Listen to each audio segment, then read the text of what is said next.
చెప్తారు. Stage below తోటి ప్రాణికి సహాయం చేయి. స్టేజ్ ఏలో ఏం చెప్పారు? చేయకపోతే చేయకపోయావు, కానీ ఎవరికి చెడు చేయొద్దు అన్నారు. స్టేజ్ బిలో ఏం చెప్పారు? తోటి ప్రాణికి సహాయం చేయి, రకరకాలుగా సహాయం చేయి. నీ దగ్గర ఏ విద్య ఉంటే అది నేర్పించు. సంగీతం ఉంటే సంగీతం నేర్పించు, డ్యాన్స్ ఉంటే డ్యాన్స్ నేర్పించు. అలాగే కెపాసిటీ ఉంటే రోడ్లు వేయి. అశోకుడు చెట్లు నాటాడు, అలాగా చెట్లు నాటడం. ఇలా గ్రీనరీని పెంచడం అనేది ఒక అద్భుతమైన స్టేజ్. అలాగే బి స్టేజ్ తర్వాత సి స్టేజ్. మంచి కర్మలు చేస్తూ ఉండు, మంచి కర్మలు చేస్తూ ఉండు. అయితే ఫలితాలు ఎంత మాత్రం ఆశించకూడదు. ఫలితాలు ఎంత మాత్రం ఆశించకూడదు. వీటిని దృష్టిలో పెట్టుకుంటే ఏమవుతుంది? టైం వేస్ట్ అవుతుంది. మనం టైం వేస్ట్ చేయకూడదు కదా. ఫలితాలు వచ్చేవి ఎలాగో వస్తూ ఉంటాయి. ఇది చాలా వరకు ఫలితాల గురించి ఆశిస్తూ సమయాన్ని వృధా చేయడం వద్దు అని ఇక్కడ కీ పాయింట్ మనకి ప్రతిసారి చెప్తున్నారు. స్టేజ్ డి ఏంటంటే ఇంకా ముందుకు పోయి కర్తృత్వ భావన లేకుండా చెయ్యి. ఇక్కడ కర్తృత్వ భావన అనే పాయింట్ కింద మనం అష్టావకర వారిని గుర్తు చేసుకున్నాం నిన్న. అహం కర్తృత్వ రహిత అమృత పానం. నేను చేస్తున్నాను అనే భావం చేయాలి. నేను చేస్తున్నాను అని లేకుండా, కర్తృత్వ రహితం అంటే నేను చేస్తున్నాననే భావన లేకుండా చేయాలి. దానివల్ల ఏమవుతుంది? కర్తృత్వం అంటే నేను చేస్తున్నాననే భావన అనేది ఒక హింస అవుతుంది. అది లేకుండా చేయాలి. ఆ కర్మ అలా చేయను ఆయన అంటారు. అయితే ఇది జ్ఞానయోగంలోకి వెళ్తుంది, కర్తృత్వం లేకుండా చేయడం అనేది. ఓకే, జ్ఞానయోగంలో కూడా ఇక్కడ ఎలా మొదలవుతుంది జ్ఞానయోగం? ఈ జ్ఞానయోగం అనేది ఎలా మొదలవుతుంది అనే దగ్గరికి వచ్చేసరికి ఒక అద్భుతమైన పాయింట్ మనకి ఏం చెప్తున్నారంటే, సో ఇట్ ఈస్ చేంజ్. నువ్వు శరీరం కాదు.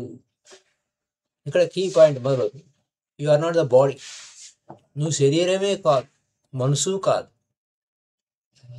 ఇక్కడ నుంచి జ్ఞానయోగం మొదలవుతుంది. నువ్వు శరీరం అనుకుంటున్నావేమో, నువ్వు శరీరం కాదు,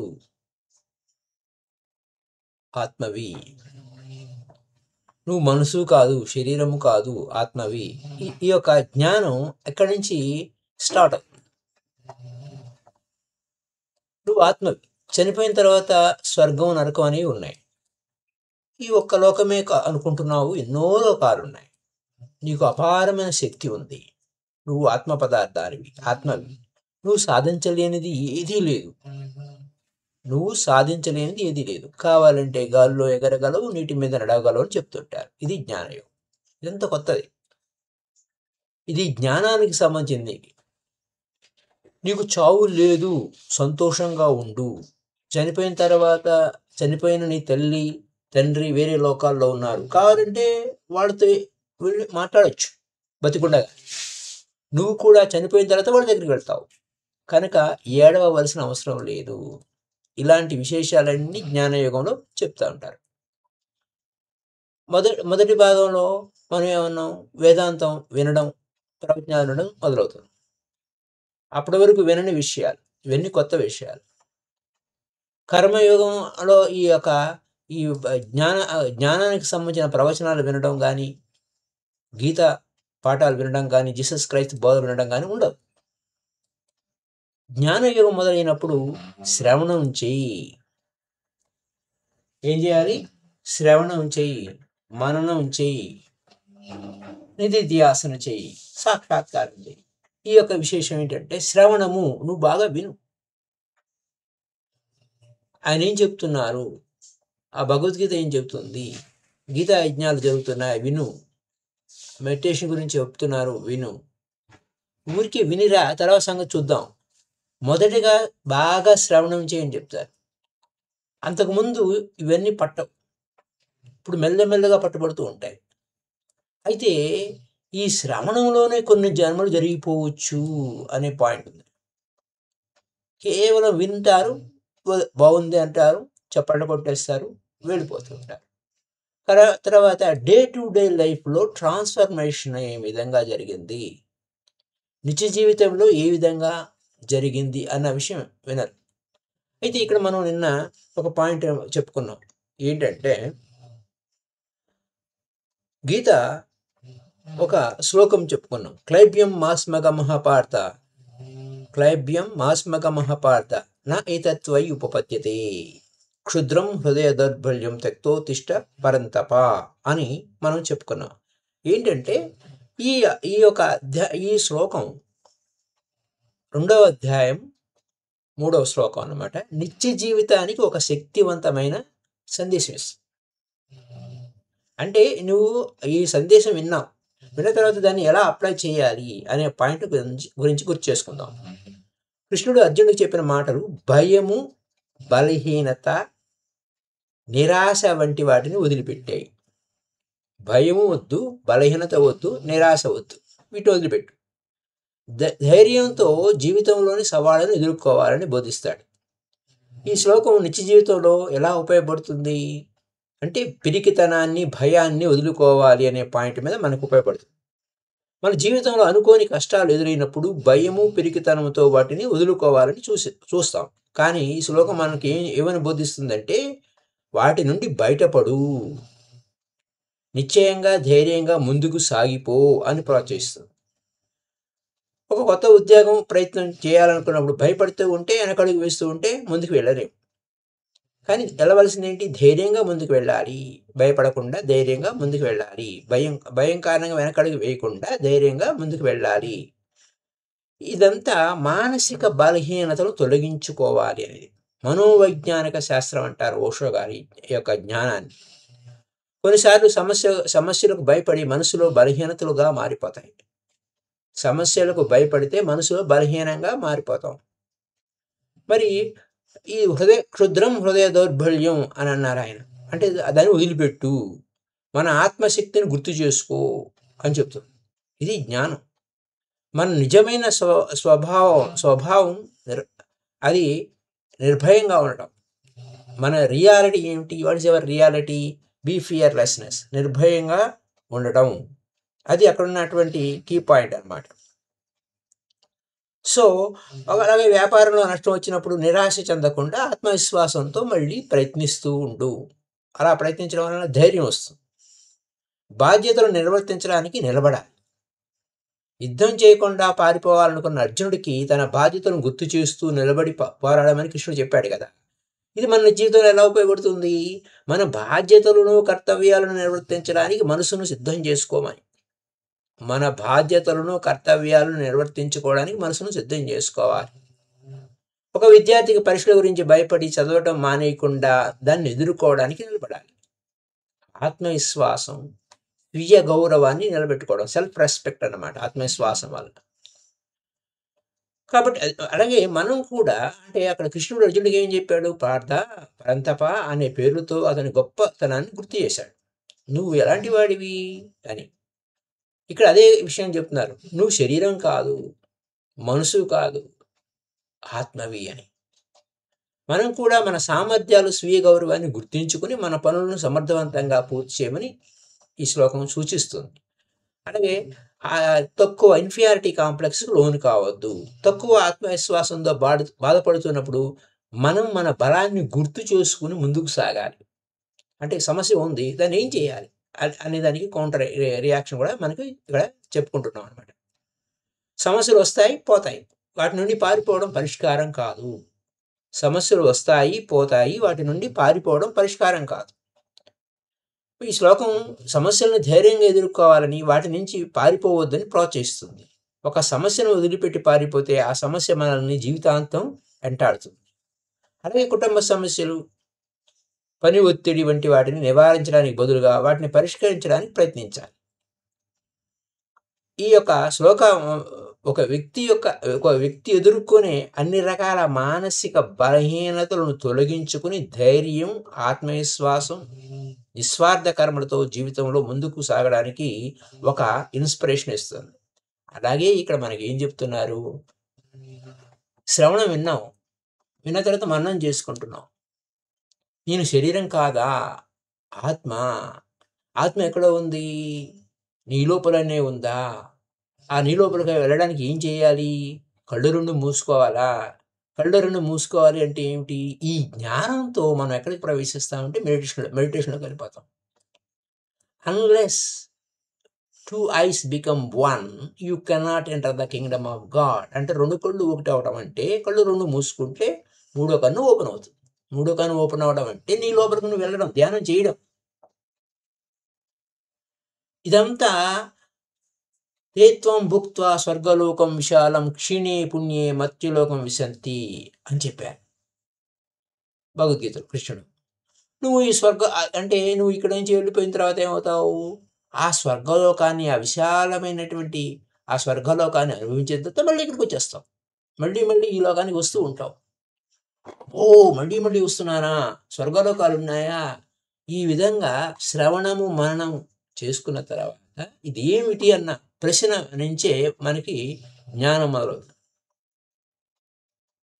సో, అయం ఆత్మ, నేను ఆత్మని. ఈ ఆత్మని తెలుసుకునే విధంగా ఏంటి? ఆత్మపరంగా ఎలా జీవించాలి? శరీరపరంగా ఏమైనా జరిగినా ఉన్నాయిలే, శరీరపరంగా బాధలు ఎందుకు ఉంటాయి. కానీ నేను ఆత్మని కదా! రేపో ఎల్లుండో పోతాను. చచ్చిపోయిన తర్వాత హాయిగా జీవిస్తాను అనే భావంతో జీవితం హాయిగా జీవించడం మొదలుపెట్టాలి. అంటే తను విన్న దాన్ని నిత్య జీవితంలో అభ్యాసం చేయడం మొదలుపెట్టాలి. దీనిని నిధిధ్యాసన అంటారు. అలాగే ఇక్కడే ధ్యానం మొదలవుతుంది. ఈ యోగం ఇక్కడ ఈ జ్ఞానంతోనే విన్నదాన్ని శ్రవణము, మననము, నిధిధ్యాసన అభ్యాసంలో పెట్టడం. ఇక్కడ హైయెస్ట్ పాయింట్ ఏంటంటే నేను చెప్పుకున్నది సాక్షాత్కారం. ఈ సాక్షాత్కారం అనే పాయింట్‌లో సాక్షిగా, జీవితంలో సాక్షిగా ఉండడం. పుట్టేవాళ్ళు పుడుతూ ఉంటారు, పోయేవాళ్ళు పోతూ ఉంటారు. కేవలం జ్ఞానంలో ఉండాలి. కేవలం జ్ఞానంలో. అంటే ఆ కృష్ణుడు చెప్పిన జ్ఞానమా, జీసస్ చెప్పిన జ్ఞానమా, ఆ జ్ఞానంలో హాయిగా అన్నిటికీ సాక్షిభూతమై ఉండాలి. పెళ్ళిళ్ళు జరుగుతూ ఉంటాయి. పిల్లలు పుడుతూ ఉంటారు. ఒక్కోసారి బిల్డింగులు కడుతూ ఉంటారు. ఒక్కోసారి కూలిపోతూ ఉంటాయి. అన్నిటిలోనూ అన్నిటిలోనూ కలిమి కావచ్చు, లేమి కావచ్చు, జయం కావచ్చు, అపజయం కావచ్చు, చీకటి కావచ్చు, వెలుగు కావచ్చు. అన్నింటిలోనూ మనం సాక్షిగా ఉండాలి. అదే సాక్షాత్కారం. అన్నిటిలోనూ సాక్షిగా ఉండటమే ఇదే జ్ఞానయోగం అన్నమాట. ఇది ఒక పరాకాష్ఠ. మై డియర్ ఫ్రెండ్స్, మరి కర్మయోగంలో ఈ జ్ఞానం గురించి కర్మయోగం మొదటి భాగం గురించి చెప్పుకున్నాం 4 స్టేజ్‌లు. జ్ఞానయోగంలో కూడా 4 స్టేజ్‌లు ఉన్నాయి. ఒక్కొక్క స్టేజ్‌లో ఇక్కడ వచ్చిన చిక్కేంటంటే ఒక్కొక్క స్టేజ్‌లో కొన్ని జన్మలు తీసుకుంటూ ఉంటారు. అంటే స్టక్ అయిపోతూ ఉంటారు. లేకపోతే అయితే ఇంకొక విశేషం ఏంటంటే స్టక్ అవ్వకుండా దినదిన ప్రవర్ధమానం అవ్వటం. ఒకటే జన్మలో అన్నీ పూర్తి చేసుకోవచ్చు. అన్ని స్టేజ్‌లు దాటి అవతల పారేయొచ్చు. అంటే ఇది శక్తి యుక్తి. శక్తి యుక్తి ఇక్కడ కీ పాయింట్స్ ఇవి. శక్తి యుక్తి. నేను చేయగలను అంటే ఆ శక్తి వస్తుంది. ఆ యుక్తి ఏంటి? గురువు చెప్పిన వాక్కుని అభ్యాసంలో తీసుకురావడం. దీని మీద ఆధారపడటం.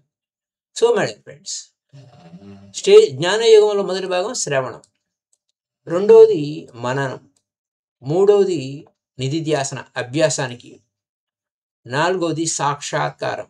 ఇది హయ్యర్ స్టేజ్. అది నిర్వికార స్టేజి అంటారు. ఏ వికారాలు ఉండవు. ఏ వికారాలు అంటావు. బాహ్యంగా చూస్తే అన్ని వికారాలు రకరకాల అరే వీడు ఎన్ని సమస్యల్లో ఉన్నాడా అని అనుకునే పరిస్థితుల్లో ఉండొచ్చు బయట వారికి, చూసేవారికి కానీ, లేకపోతే మరొక విధంగా కానీ. అన్నింటికీ సాక్షిభూతంగా ఉన్న ఒక స్టేజ్. విలియం షేక్స్పియర్ గురించి కొటేషన్లో ప్రతిసారి ఏం చెప్తారంటే, all the world is a stage, we are all mere actors, we strut and fume, do our part and then depart అంట. ఈ ప్రపంచం అంతా ఒక పెద్ద నాటక రంగం. మనం కేవలం నటులం మాత్రమే. మనం మన పని మనం చేసుకుంటూ పోవాలి. మనం తర్వాత స్టేజ్ దిగి అవతలకు పోతాం. ఇక్కడ ఏంటి, ఇక్కడ ఈ నానాటి బతుకు నాటకంలో ఓహో నేను భర్తగా ఉన్నానా, భర్తగా నటించాలి. అంతేగాని నిజమైన భర్త నేను కాదు, నిజమైన భార్య నేను కాదు, నిజమైన తల్లి నేను కాదు, నిజమైన తండ్రి నేను కాదు. కస్వం కోహం జగద్గురు శంకరాచార్యులు వారు చెప్పినటువంటి భజగోవిందంలో శ్లోకం ఏంటంటే, కస్త్వం కోహం కుత ఆయాత కామే జననీ కోమే తాత ఇది పరిభావయ సర్వం అసారం విశ్వం త్యక్త్వా స్వప్న విచారం. కస్త్వం కోహం, ఎవరు నువ్వు? కస్త్వం కోహం, నువ్వెవరు నేనెవరు, నువ్వెవరు నేనెవరు, ఎవరు నీవు, ఎవరు నేను, కో అహం, అహం అంటే నేనెవరు, కస్త్వం నువ్వెవరు, నువ్వెక్కడి నుంచి వచ్చావు, ఆయాత ఎక్కడి నుంచి వచ్చావు, నువ్వెవరు నేనెవరు, ఎక్కడి నుంచి వచ్చావు, ఎవరు నా తల్లి, కామే జనని ఎవరు నా తండ్రి. ఈ విధంగా ఇదంతా కూడా ఒక స్వప్న విచారం. ఇదంతా ఏంటి, ఒక డ్రీమ్. స్వప్నం అంటే డ్రీమ్, కలొచ్చి ఆ కళలో ఇవన్నీ కళ అనమాట. కనుక దీన్ని డ్రీమ్లానే తీసుకో, స్వప్నంలానే తీసుకో అని శంకరాచార్యులు వారు చెప్తారు. ఇదంతా కూడా ఈ విధమైనటువంటి స్టేజ్ కలిగి ఉండటమే సాక్షిగా ఉండటం. ఇది హైయెస్ట్ పీక్ స్టేజ్ అనమాట. సాక్షిగా మనం మన ఆకారం అంటే అన్నిటికీ విట్నెస్గా ఉండటం, సాక్షిగా ఉండటం. మనం మటుకు మనం అంటే అన్నిటికీ విట్నెస్గా మన ధర్మాలు మనం మటుకు మనం చేస్తూనే ఉండాలి. మన ధర్మాలు అంటే మన పనులు మనం చేయకుండా ఉండడానికి వెళ్ళలేదు. నాటక రంగంలో మన సరైన పాత్ర పోషిస్తూ మిగతా అన్నింటినీ కూడా సాక్షిగా విట్నెస్గా ఉండాలి. మనకి అంటే అసైన్ చేసినటువంటి డ్యూటీస్, మనకి ఏవైతే మనకు పనులు కేటాయించుకున్నామో ఆ పనులు, ఏవైతే ఎంచుకున్నామో ఆ పనులు, నీ పనులు చేసుకుంటూ పో, అన్నిటికీ సాక్షిగా ఉండు. అది ఇక ఈ పాయింట్ ఏంటంటే, ఒక ధ్యానంలో హయ్యెస్ట్ స్టేజ్కి వెళ్ళిన తర్వాత వచ్చేటువంటి ఒక అద్భుతమైన రిజల్ట్. కానీ ఇది జ్ఞానం కాబట్టి ముందు చెప్పడం ఏంటి, ఇదిరా బాబు టార్గెట్ అని. ఇలా కొన్ని జన్మలు పోయిన తర్వాత ఇవన్నీ పోయిన తర్వాత ఇప్పుడు ఏమిటి, మెడిటేషన్లోకి వస్తారు. ఈ మెడిటేషన్లోకి రావడం అంటే ఇది రాజయోగము అంటారు. అక్కడ అప్పటి వరకు ఆ బైబిల్ వింటాడు, ప్రవచనాలు వింటాడు, జీసస్ క్రైస్ట్తో ఇంకా నేను చూడాలి, జీసస్ క్రైస్ట్ ఏమిటి నేను చూడాలి, నేను స్వయంగా ఆయనతో మాట్లాడాలి, ఏ లోకంలో ఉన్న ఆ లోకానికి వెళ్ళి మాట్లాడాలి, నేను గౌతమ బుద్ధుడితో మాట్లాడాలి అనే తపన మొదలవుతుంది. కఠోపనిషత్తులో నచికేతుడు చనిపోయిన తర్వాత అసలు మనిషి ఏమవుతాడు, నేను స్వయంగా తెలుసుకోవాలనుకుంటున్నాను అంటాడు. అంటే చిన్నప్పుడే అక్కడ రాజయోగం మొదలవుతుంది. I want to know what is the life after death అని ఆ నచికేతుడు యమధర్మరాజుని అడుగుతాడు 11 ఏళ్ల వయసులో. అక్కడి నుంచి రాజయోగం మొదలవుతుంది. రాజయోగం అంటే కింగ్ ఆఫ్ యోగాస్, అన్ని యోగాల కంటే టాప్ లెవెల్. అంటే కర్మయుగం కన్నా, జ్ఞానయోగం కన్నా రాజయోగము. ఈ రాజయోగానికి మనం ధ్యానయోగం అని కూడా అనొచ్చు. అయితే ఇక్కడ ఇంక నీతి ప్రవచనాలు వినడు, బైబిల్ క్లాస్కి పోడు, కళ్ళు మూసుకుంటాడు, శ్వాస మీద ధ్యాస పెడతాడు. సో అందుకోసమే మనం కార్తీక మాసంలో విశేషంగా ధ్యానం చేస్తూ ఉంటాం. కార్తీక మాసం అనే కాదు, ఏ మాసమైనా సరే ధ్యానం అనేది విశేషంగా చేయాల్సిందే. ఇక్కడ ఎంటర్ ఇంటు ద మెడిటేషన్. మెడిటేషన్లో ఎంటర్ అయిన తర్వాత ఏం జరుగుతుంది, యోగ చిత్త వృత్తి నిరోధ అంటే యోగము తనతో తాను కలిసి ఉండడం, చిత్తవృత్తులు నిరోధించుకుంటాడు. అంటే యోగ చిత్తవృత్తి నిరోధ. చిత్తవృత్తి నిరోధం అయిపోయినప్పుడు ఏమవుతుంది, ఆ కళ్ళను మూసుకోవడం వల్ల ఏమవుతుంది, ఆ కళ్ళ నుంచి బయటకు వెళ్ళే 80% ఎనర్జీ అంతా ఏమవుతుంది, లోపల కన్జర్వ్ అవుతుంది, కూడబెట్టబడుతుంది. ఆ ఎనర్జీ ఎక్కడికి పోతుంది, మూడో కన్ను వైపు వెళ్తుంది, తెచ్చుకుంటాడు, మూడో కన్ను తెచ్చుకుంటాడు. ఆ తర్వాత ఇంకేమవుతుంది, come out of the body, సూక్ష్మ శరీరయానంతో బయటకు వస్తాడు. ఓ, నేను స్థూల శరీరాన్ని కాదు, సూక్ష్మ శరీరాన్ని అని తెలుసుకుంటాడు. అక్కడి నుంచి అప్పటి వరకు ఏమనుకున్నాడు, నేను ఆయన కలవాలి దీన్ని కలవాలి అనుకున్నాడు కదా, లోకాలు తిరిగి వస్తాడు. అక్కడ జీసస్ క్రైస్ట్ ఏ ధ్యానం చేశాడో, గౌతమ బుద్ధుడు ఏ ధ్యానం చేశాడో, వర్ధమాన మహావీరుడు ఏ ధ్యానం చేశాడో, తాను కూడా ఆ ధ్యానం మొదలు పెడతాడు, మెడిటేషన్ చేస్తాడు. ఇదే రాజయోగం. దీని పేరే, మరో పేరు ధ్యాన యోగం. ఇలా జన్మ కర్మ పరంపరలో, జన్మ పరంపరలో, కర్మ పరంపరలో చిట్ట చివరి స్థితికి మొదలవుతాం, ధ్యానంలోకి మొదలవుతాం, వస్తాం. యోగ పరంపర అంటే ముందుగా కర్మయోగం మొదలవుతుంది. ఇది మొదటి స్టేజ్. రెండో స్టేజ్లో జ్ఞానయోగం, మళ్ళీ రెండో స్టేజ్లో జ్ఞానయోగం మొదలవుతుంది. అక్కడ స్టేజ్ 1 కర్మయోగంలో, యోగం 1లో అది మొదటి స్టేజ్ అనుకుంటే, రెండో స్టేజీలో జ్ఞానయోగం 1 మొదలవుతుంది, మూడో స్టేజీలో మెడిటేషన్ మొదలవుతుంది. ఈ విధంగా మన ప్రయాణం మొదలైంది. ఇది యోగము, ధ్యాన యోగము. ఇక్కడ ఏమంటారు, అపిచేదసి పావేభ్య సర్వేభ్య పాపకృత్తమ సర్వం జ్ఞాన ప్లైవేనయో వృజినం సంతరశేసి అంటారు. నువ్వు ఎలాంటి స్థితిలో ఉన్నా, పరమ పాపివైనా, పరమ నికృష్టుడవైనా, సామాన్యుడవైనా, పండితుడవైనా, కళ్ళు రెండు మూసుకో, మెడిటేషన్ చేయి. అది అంటే ఆ మెడిటేషన్ చేయటం అనేది రోజుకి 24 గంటల్లో మొదలుపెట్టు. అర్ధగంటో గంటో మొత్తానికి కళ్ళు రెండు మూసుకో, కర్మల్లో మునగకు, ఇంకా గీతా ప్రవచనాలు వినకు, నీ ఇంట్లో నువ్వు కూర్చో.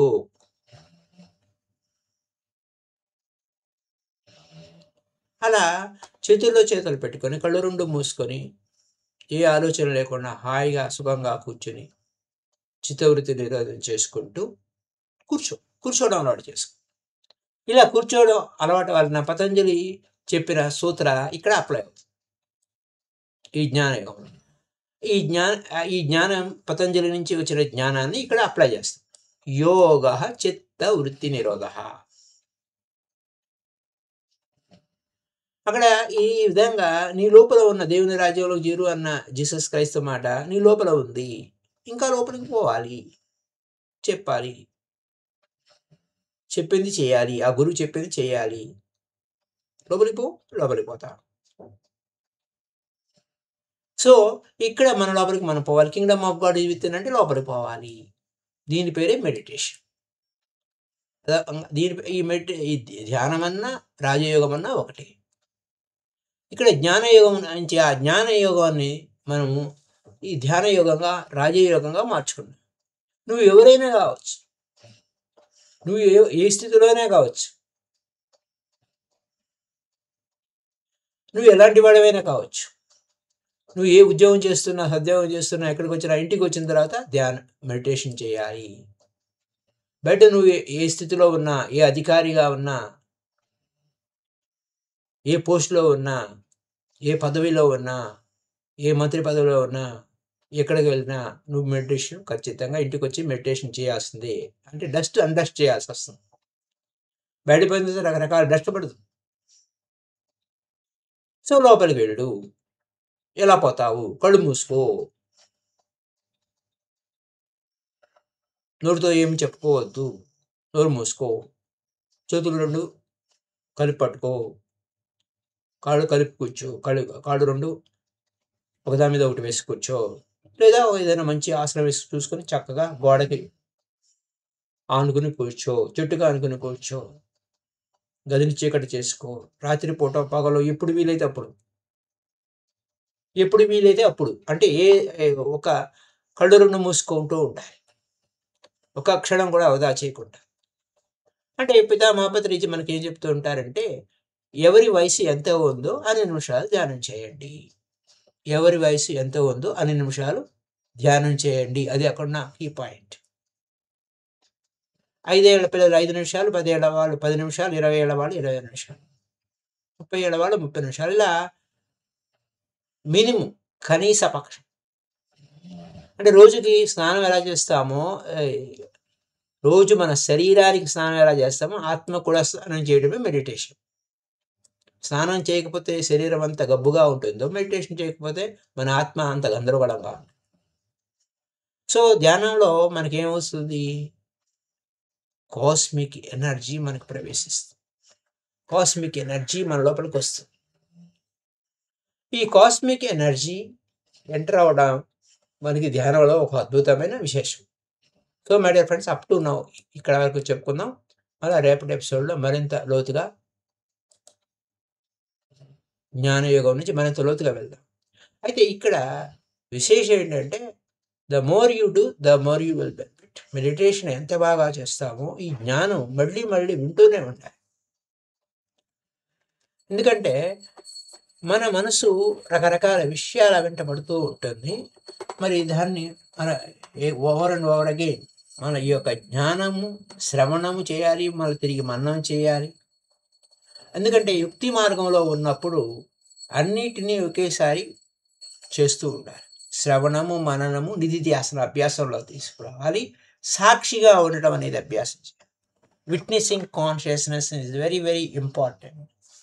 అప్పుడే సాక్షిగా ఉండటం అనేది, విట్నెస్గా ఉండటం అనేది అభ్యాసం చేసినప్పుడు మెడిటేషన్లో మరింత డెప్త్గా లోపలికి వెళ్ళడానికి ఉపయోగపడుతుంది.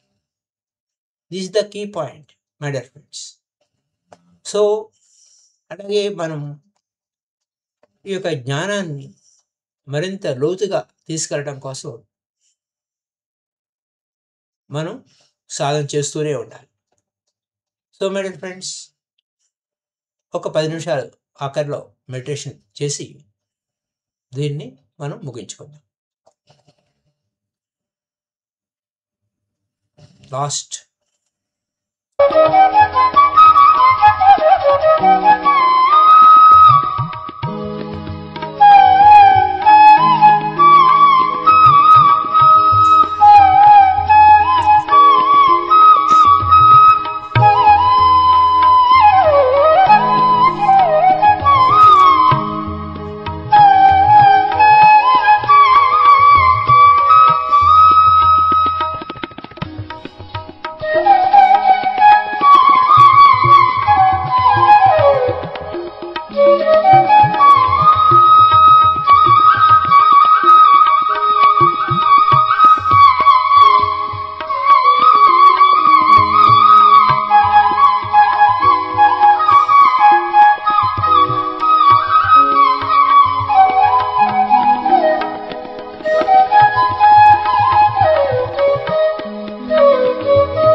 Okay, please. Gently keep your hands on your face for 10 seconds. 10, 9, 8, 7, 6, 5, 4, 3, 2, 1, 0. అరచేతులు చూస్తూ నెమ్మదిగా అక్కడ తెరుద్దాం. 5, 4, 3, 2, 1, 0. రేపటి నుంచి మెడిటేషన్స్, పౌర్ణమికి సంబంధించిన ధ్యానాలు 7 రోజుల పాటు జరుగుతాయి. Meditation is very very important. Karthika మాసంలో మెడిటేషన్ మనం కార్తీక ధ్యానం చేస్తున్నాం. సో మై డియర్ ఫ్రెండ్స్, అలాగే కార్తీక మాస ధ్యానం స్వాధ్యాయంలో ఉంటుంది. రాత్రి 9 గంటలకు అటెండ్ అవ్వచ్చు. So thank you very much. Happy day to you all. మళ్ళీ తిరిగి రేపటి ఎపిసోడ్లో కలుసుకుందాం. మళ్ళీ అగైన్ ఈ యొక్క జ్ఞానం మన ఈ జ్ఞానయుగము, కర్మయుగము, ఇలా మనం చెప్పుకునేటువంటి విషయాలన్నీ కూడా మళ్ళీ రీక్యాప్ చేసుకొని మళ్ళీ తిరిగి ఉదయం 11 గంటల ప్రాంతంలో మళ్ళీ తిరిగి వినొచ్చు. అంటే ఏ రోజు ఆ రోజు ఉండదు, ముందు రోజు తర్వాత రెగ్యులర్గా మనం ఈ యొక్క లెసన్స్ని మళ్ళీ తిరిగి రీక్యాప్ చేసుకోవచ్చు. థ్యాంక్ యూ అండి. If you have any doubt are మీరు ఏదైనా అడగచ్చు, క్వశ్చన్ చేయొచ్చు. లేకపోతే మీకు అనుకూలమైన సమయం 11 గంటలు, ఉదయం 11 గంటలు కాకపోతే మళ్ళీ ఏ సమయం అయినా ఉంటే మాకు మెసేజ్ రూపంలో తెలియచేయండి. Thank you. BA master KV Swamy YouTube channel, అలాగే వాట్సాప్ మెసేజెస్ ఉన్నాయి. Thank you. మళ్ళీ కలుసుకుందాం. Happy day to you all. Bye bye.